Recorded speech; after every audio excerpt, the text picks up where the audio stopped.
let's talk a little bit about how do we develop self-regulation. Self-regulation can be so elusive to some of our children. We basically build our nervous system network up until the age of 4, more or less, different for different ages and stages of kids, but more or less 4, so that we can have our executive pathways available that can help us to inhibit our emotions. But it's really only fully developed by the age of 26, maybe 24 or 28, depending what study you're reading, but in that range. And then, of course, we still develop that in our gray area of our right brain until the end of our lives. Regulation is an ongoing piece of our existence. It gets a little bit more, can I say, easier as we get older, because we also have more maturity and more wisdom, more executive skill to think before we act.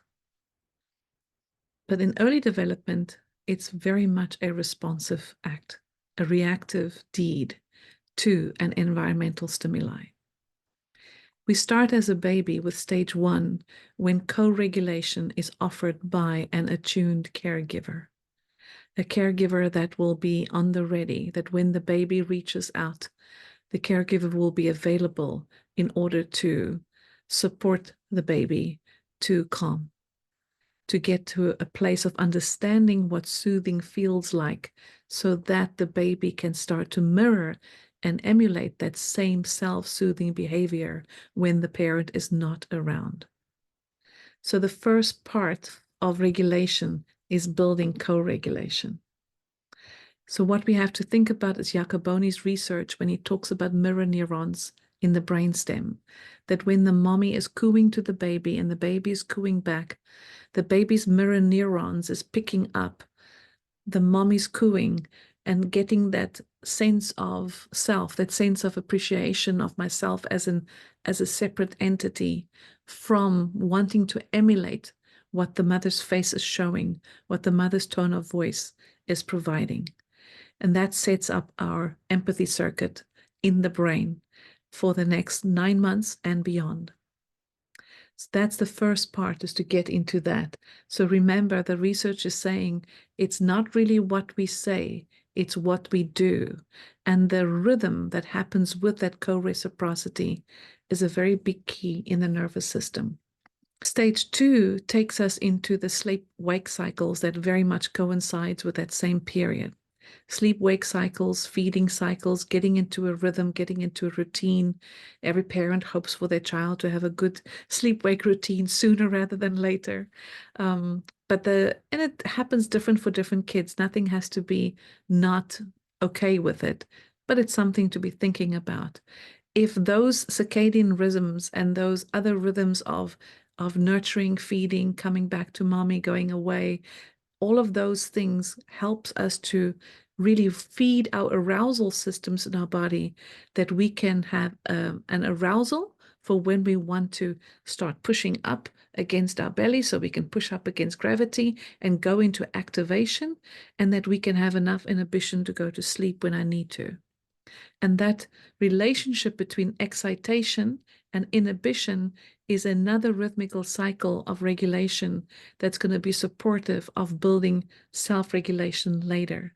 And that then would be stage 2. Stage 3 is very important, but very underestimated. When my sensory systems arrive to my body to be taken in, from the visual, the auditory, the movement, the touch, all those wonderful sensory systems, it's asking the body to build a certain amount of discrimination in these sensory systems, so that they can feed my curiosity in exploring my environment and using my environment to learn from, to learn language, to learn facial expression, to learn how to apply my own gestural communication.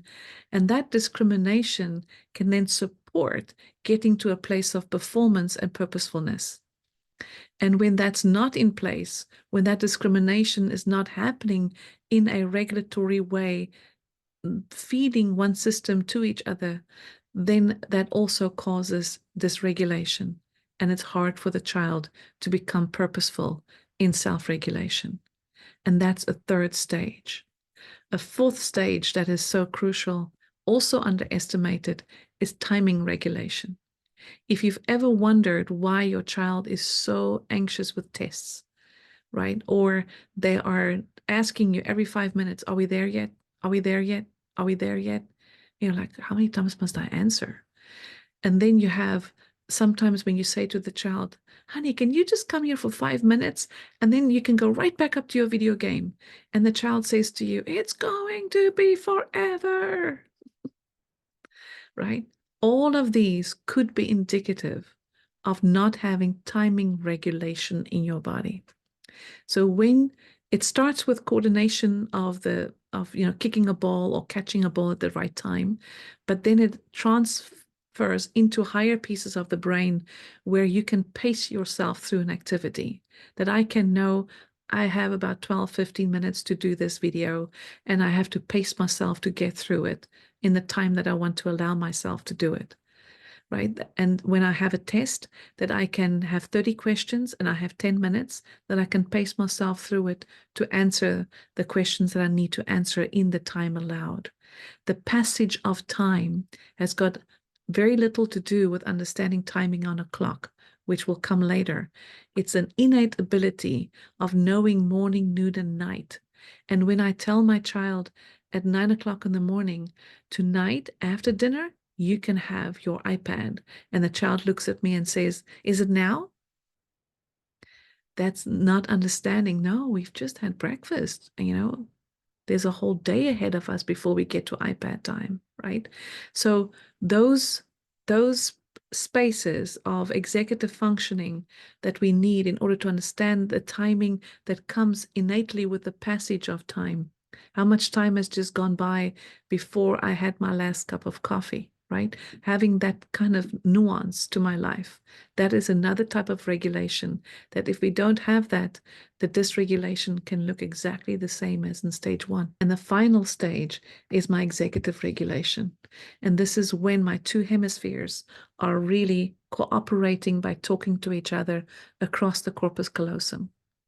And that we can actually transmit the signals in a very timed way, that I can think a thought in a linear way and then judge on my right brain, how do I feel about that thought, and come back to adjusting that thought in the language sequential value that it must be. The same when I'm writing an essay, that I'm actually keeping to the theme. I'm planning with my left brain how I'm going to plan this essay, how I'm going to write it, who I'm going to use in the essay, but I'm going back to my right brain to stay creative and to use creative words to embellish and to explore and to explain why this is such an important deal for me. So that regulation that comes left brain to right brain, from systematic brain to more emotional brain, not that you can always say it's pristinely like that. The brain is far more complicated than that. But overtly speaking, there needs to be an interhemispheric organization that has to happen in a certain rhythm and in a certain timing in order for that to be a fluid process.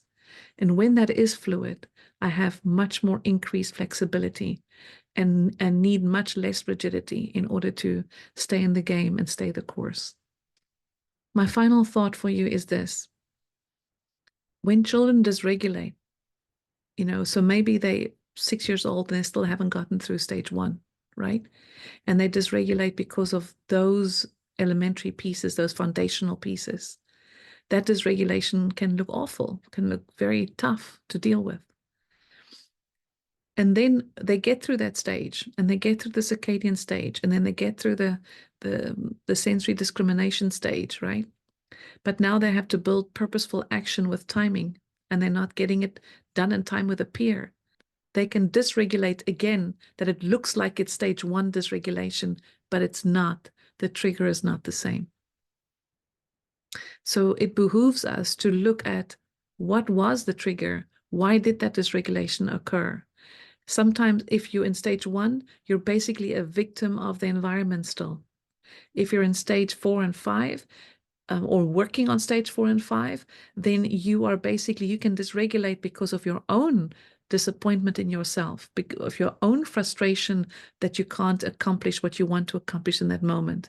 that can dysregulate you. The behavior may look the same, but it's a different trigger. And it needs to be looked at differently if we're going to intervene effectively.